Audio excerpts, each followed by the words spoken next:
Cabbage కాలీఫ్లవర్ని thyroid ఉన్నవాళ్ళు తీసుకోవచ్చా అంటే తీసుకోకూడదు అని మనకి చాలా సంవత్సరాలుగా తెలుసు. ఎందుకంటే థైరాయిడ్ గ్లాండ్ అయోడిన్ని యూటిలైజ్ చేసుకోవటానికి ఈ క్యాబేజ్ కాలీఫ్లవర్ ఎఫెక్ట్ చేస్తాయి అని చెప్పి మనకి చాలా కాలంగా తెలుసు.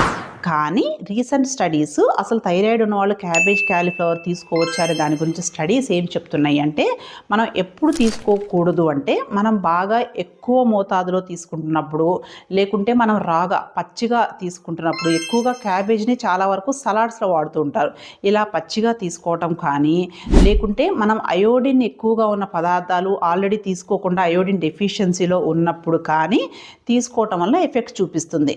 అంతే తప్ప మనం ఈ విధంగా తీసుకుంటే ఎఫెక్ట్ చూపించదు. ఏ విధంగా అంటే మనం మోడరేట్గా తీసుకుంటే అండ్ మనం ఉడికించి తీసుకుంటే అండ్ ఆల్రెడీ మనం అయోడిన్ ఎక్కువగా ఉన్న పదార్థాలు తీసుకుంటున్నాము, లైక్ అయోడైజ్డ్ సాల్ట్ కానీ అయోడిన్ రిచ్ ఫుడ్స్ కానీ రెగ్యులర్గా తీసుకుంటున్నాము అంటే మనకి క్యాబేజ్ కాలీఫ్లవర్ తీసుకోవటం వల్ల థైరాయిడ్ ఫంక్షన్ అనేది ఎఫెక్ట్ అవ్వదు అని చెప్పి మన రీసెంట్ స్టడీస్ చెప్తున్నాయి అన్నమాట. యూజువల్గా మన రీజియన్స్లో క్యాబేజ్ కాలీఫ్లవర్ నెలకు ఒకసారి 2 సార్లు మ్యాక్సిమం తింటాం. అంతే తప్ప డైలీ రొటీన్గా తినము. ఎప్పుడు జనరల్గా ఎఫెక్ట్ చూపిస్తుందంటే మంచు కొండల ప్రాంతాల్లో చల్లగా ఉన్న ప్రాంతాలలో బాగా వీటిని పండిస్తారు కాబట్టి వాళ్ళు రెగ్యులర్గా రొటీన్ డైట్లో తీసుకుంటారు. వాళ్ళకైతే ఎఫెక్ట్ చూపిస్తుంది. కానీ మనం మోడరేట్గా ఎప్పుడో ఒకసారి తీసుకునే దానివల్ల థైరాయిడ్ మీద ఎఫెక్ట్ చూపించదు. ఓకేనా? Thank you.